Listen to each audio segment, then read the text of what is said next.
Part 1. Uraraka, there's something I need to tell you. What is it, Deku? Hmm, how do I word this?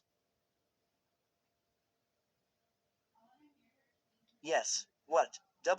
What's wrong? Oh, I'm just gonna come out and say it. Uraraka, why yes Deku. Question mark quote dot. You made me a latte by accident. Wait, I did. Midoriya lifts up his cup with a sheepish expression. Uraraka takes a look inside and indeed it's a latte instead of his usual green tea. OMG, I'm so sorry.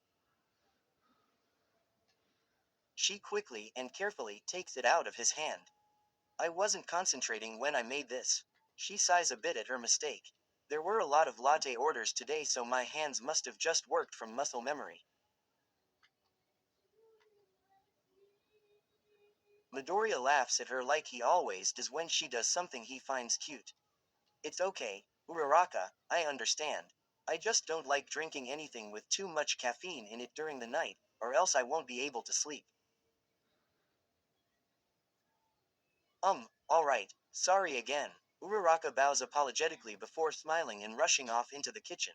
As she arrives there, her smile turns into a somewhat distraught frown, a nervous sweat falling down the side of her face.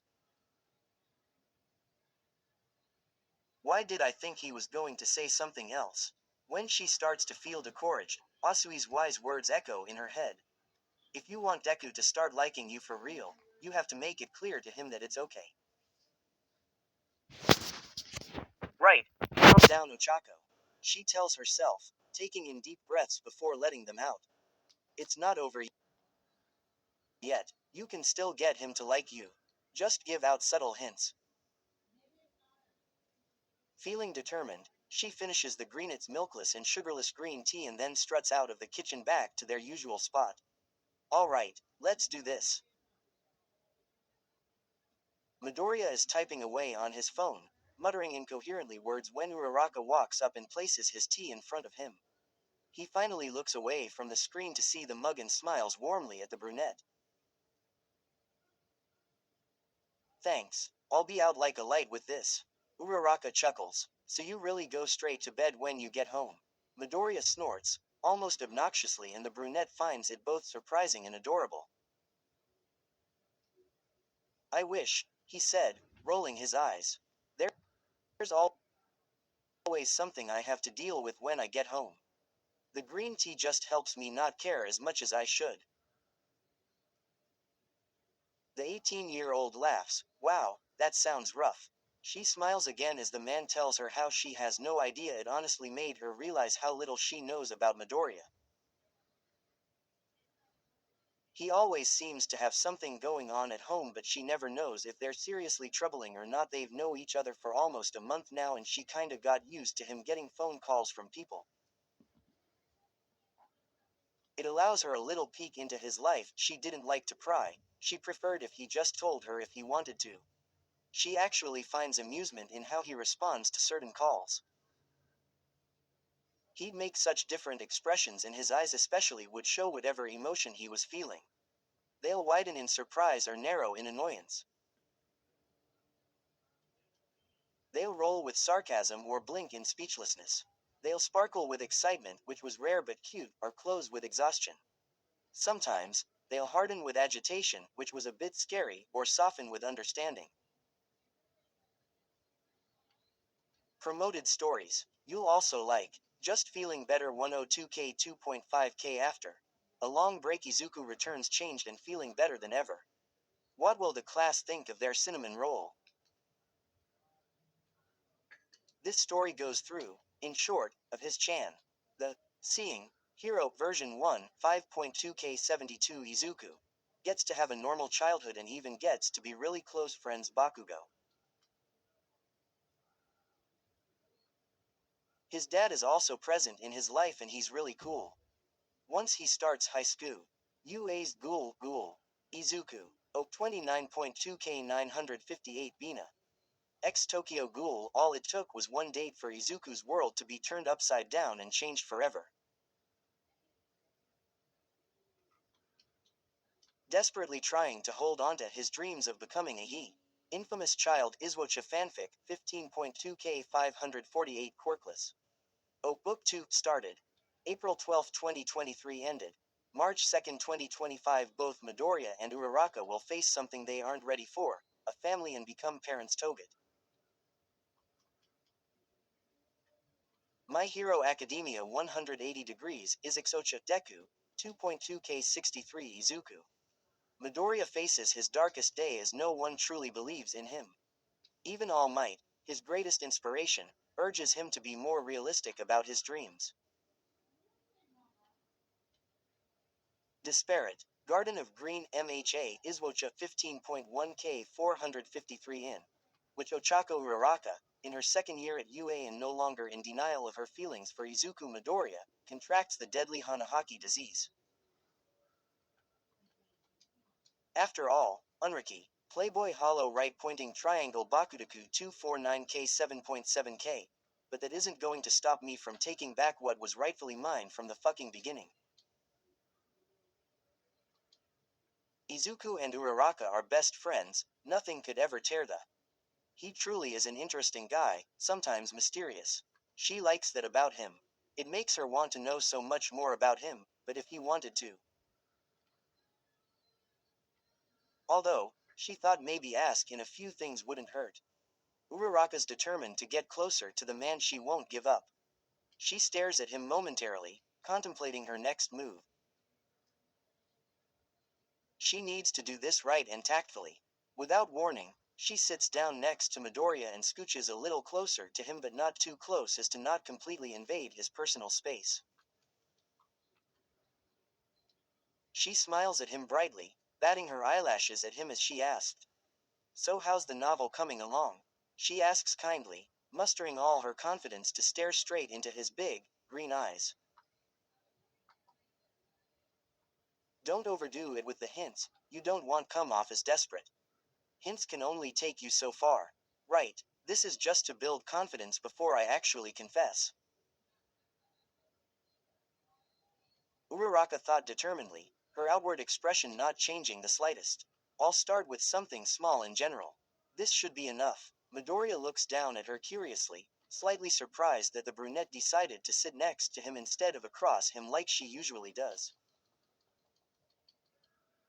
It's a little unusual but he doesn't complain. He never tries to sit next to her in case it'll make her uncomfortable, but if she doesn't mind then it honestly makes him both happy and relieved. He smiles back at her. It's coming along great, he replies smoothly, staring into her chocolate brown eyes. I'm actually working on the 6th chapter. She blushes at the tender look he gives her and quickly looks away. Dang it, and just when I build up the confidence to sit next to him. He has to go and be so smooth. She shakes her head slightly. Come on Ochako, you can do this. I actually wanted to ask you more about your personal life, if that's okay. The greenet's words catches her off guard but she manages to turn back and look at him. He wants to know more about her personal life. Weird, she wanted to know more about his personal life. Although, he was probably for the book. She isn't sure about this. She honestly doesn't want Midoriya to know about her financial position and of course, the reason why she has this job. Whenever he asks her, she just changes the subject by bringing up something trivial like a new TV series she watched or something random that happened at school. She's afraid he might see her differently, which seems so silly, yet it's such a genuine fear of hers for some reason. Actually I was wondering if you could read me a bit of what you've written so far. She says, I mean the story is about me so it's okay right? Plus, she's been wanting to know how he was writing the story. Was he writing it in third person? From her perspective, or was it about a character based on her? She was really curious, and it'll redirect the subject too. Oh. Alright, Midoriya tells her but he starts to feel anxious. Well then, I guess, I could read you a bit of what I'm writing right now first. Single quote dot dot dot. But, what if she doesn't like it? What, if it's a waste of time like the others were, what? If it's all for nothing, a voice in his head wonders. He tries to ignore it and just thinks positively.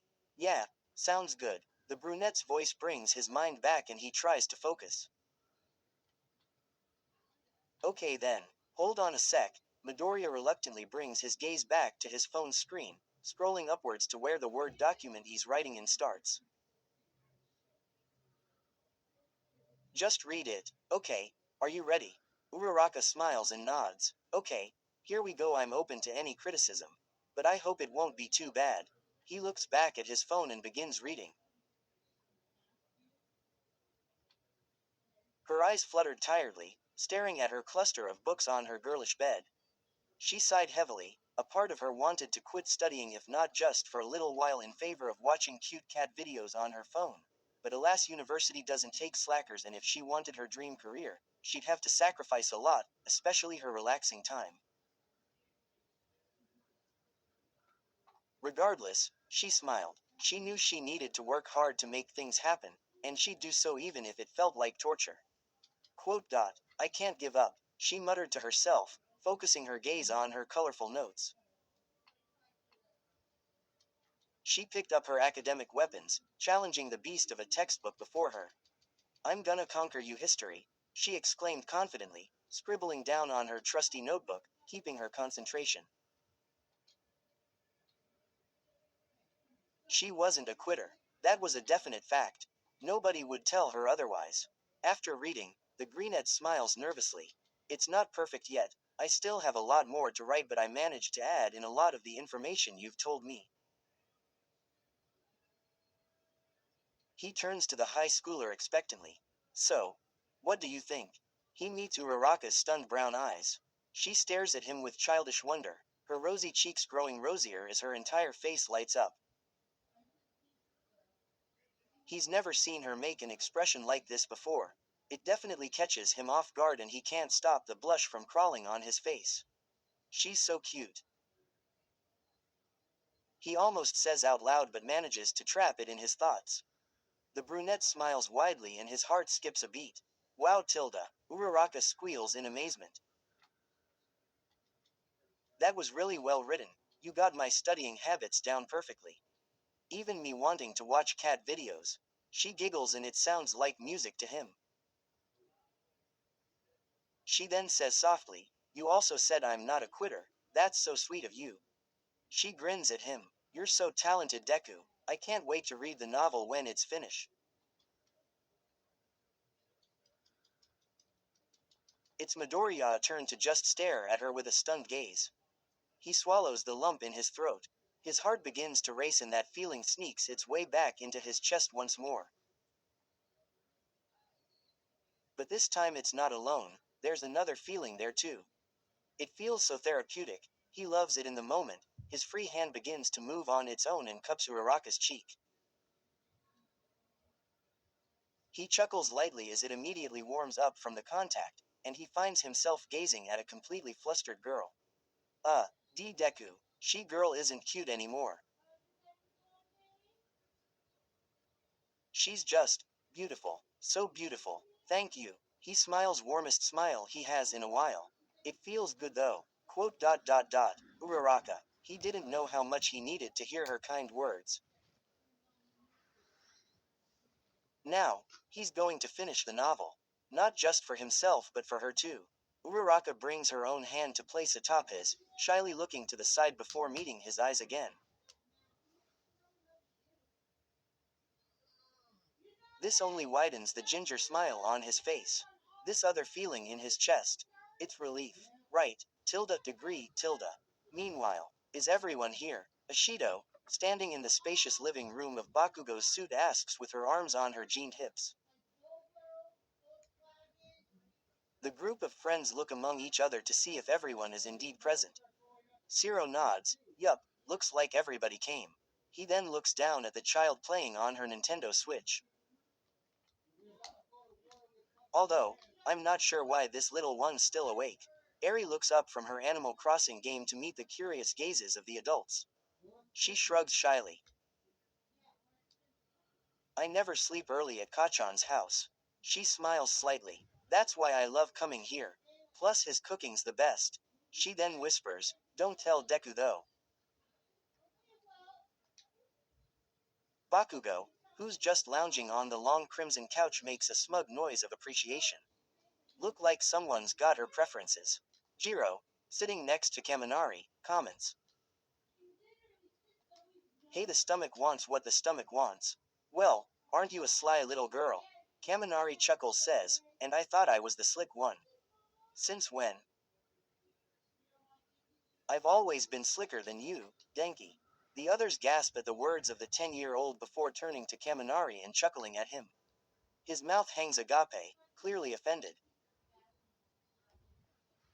He turns to the other blonde in the room. "Dude, the hell are you teaching her?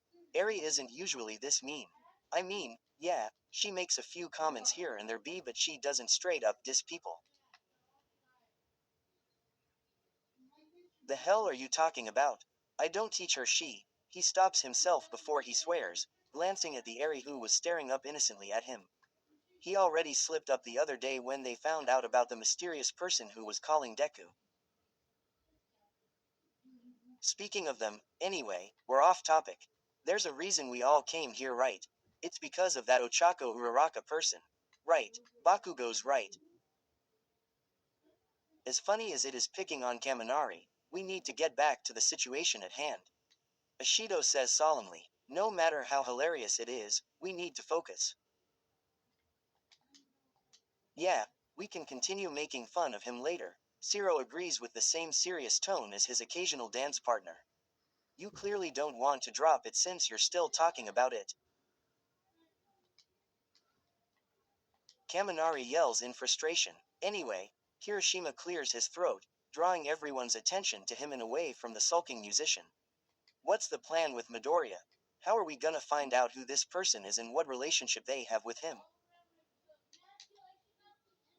He looks around. "Any suggestions?" Kaminari, who stopped sulking, raises his hand up. "We could steal his phone and search his contacts." Everyone gives doubtful expressions. Bakugo sighs heavily. "Seriously, Deku's super cautious with his phone. If I didn't jump him the other day, he probably would have had it on him." He tells him, "Well, just do it again then." "I don't think it'll be that simple." Melissa speaks for the first time since they all gathered here. "He seemed pretty adamant about us not knowing, so I think he'd be even more careful with his phone now." "Yeah, so, that idea's out of the window," Ashido says. "Any other suggestions?" Zero raises his hand next. "We could play extreme truth or dare and then dare him to tell us a secret he's keeping from us." That could work," the Pinkett ponders. "But that's too vague. Everyone has more than one secret. He might just tell us the one he's most comfortable with." Jiro points out, "Beside, doesn't it make more sense for him to choose truth and then we ask him if he's been seeing anyone?" "Well, yeah, but that's if he chooses truth, which he never does, and that's why it's better to dare him to tell us." Zero argues. "But then we'd have to be super specific about the dare, which might make him suspicious and cause him to bail out. It's called extreme truth or dare for a reason. The number one rule is you can't bail out of dares or avoid truths." "Calm down, you two." Kirishima speaks up to stop Zero and Jiro's arguing. "I think Midoriya might find it suspicious if we just want to play extreme truth or dare out of nowhere." Eiji has a point, Ashido nods. "And honestly, Midoriya probably won't play anyway, especially since the last time we played, he chose truth and told us the plot of his surprise seasonal novel and then we accidentally leaked it to the internet a week before its release." "Oh yeah, I totally forget about that." Zero muses before chuckling sheepishly. "Yeah, he didn't talk to us for a whole 2 weeks after that. Todo Shoto and Yaomomo had to be our messengers until he finally forgave us." "Yeah, and they said the next time we got into trouble like that, we're on our own." Jiro adds, smiling slightly. "Okay, so we can't steal his phone and we're not playing ETD, so what else could we try?" Kirishima asks curiously. The room is silent as the group try to think of more logical ideas. Hey, I know. Kaminari raises his hand again. No stupid ideas, please. His girlfriend warns him. Oh, come on, give me a break. At least I suggested something earlier. Kaminari says in the other sigh. He takes this as them giving him a chance and speaks. Why don't we get him drunk? Everyone in the room, except Eri who dozed off, next to Melissa, stare at the golden blonde like he grew a second head. He looks around the room, confused. What? Before anyone can respond, Bakugo throws a pillow at his face. Ow, what was that for? Melissa hushes him, pointing at the sleeping girl next to her. Although, her disapproving look is aimed more at what Kaminari said. I said no stupid ideas. Jiro whispers screams at him. How is it? Kaminari begins to yell but stops himself before continuing in a quieter voice. How is it a stupid idea? We simply take him out to drink and then ask him about the girl when he's drunk. Everyone face palms as Melissa takes Eri upstairs while simultaneously shaking her head. Kaminari is even more confused now. What? What's wrong with the idea? He'll be vulnerable when he's drunk. It's perfect. No, it's not perfect. It's dumb and risky. Ashido counters. How? Dude, his personality changes completely. He becomes so sadistic and scary it's freaky.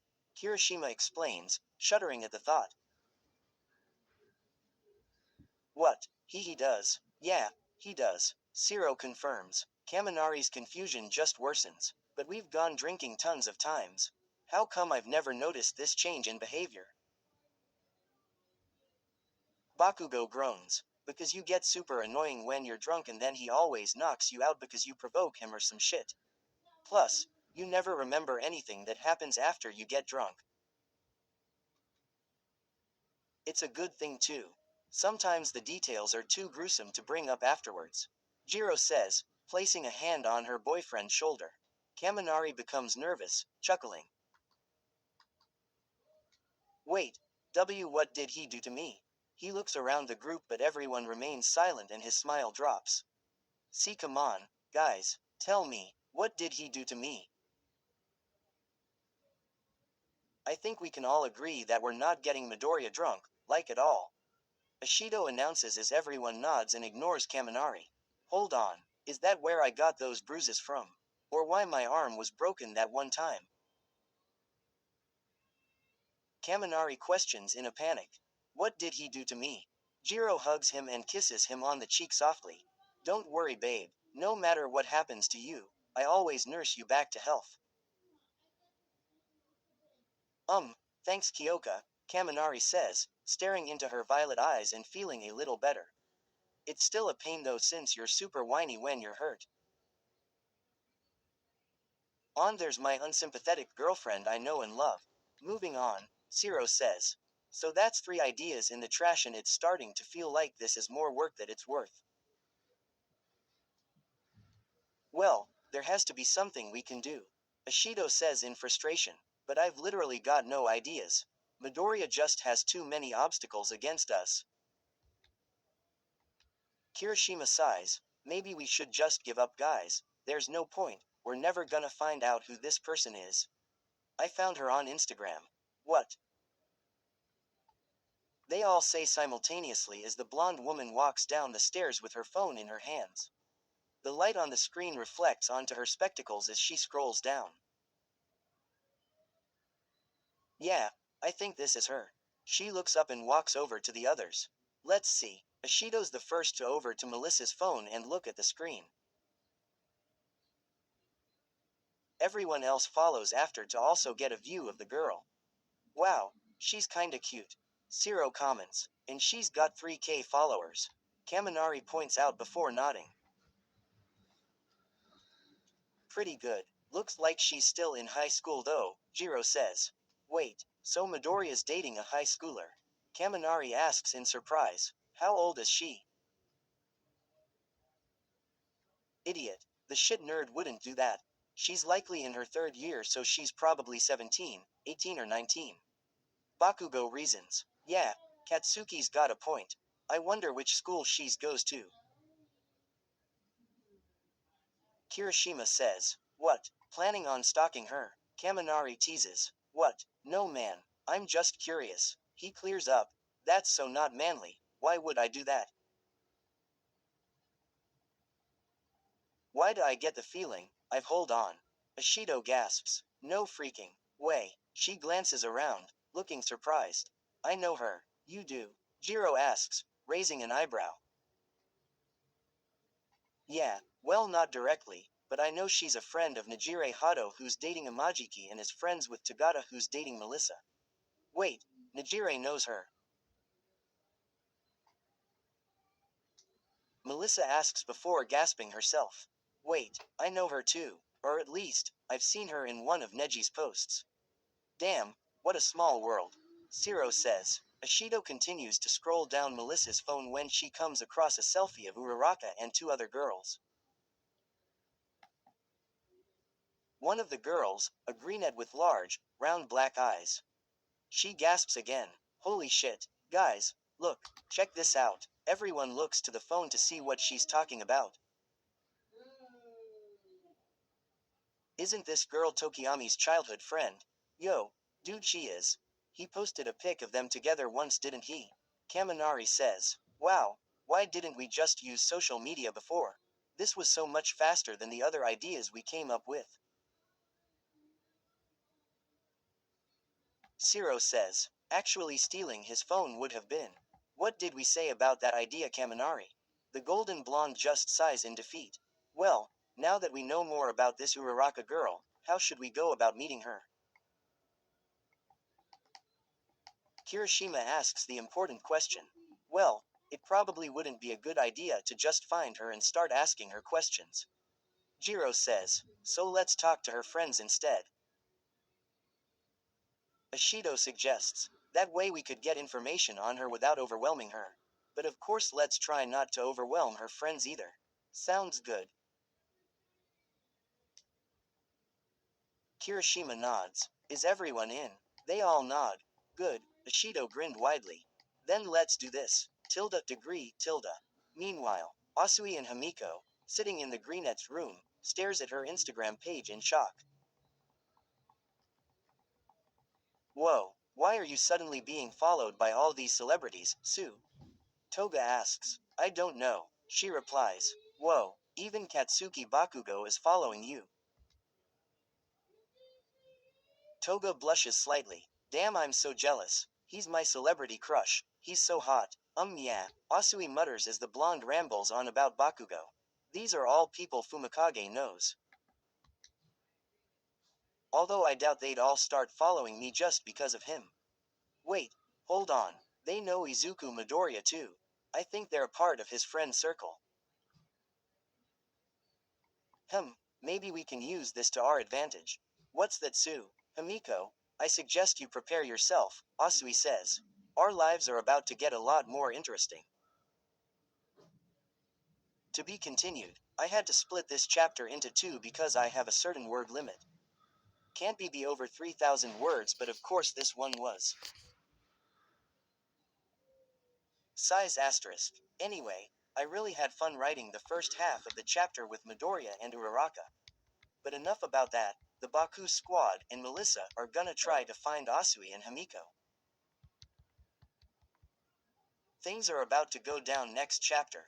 Sorry this is low-key a slow burn, but things will pick up in part 2 of the story, I promise. Please vote and comment.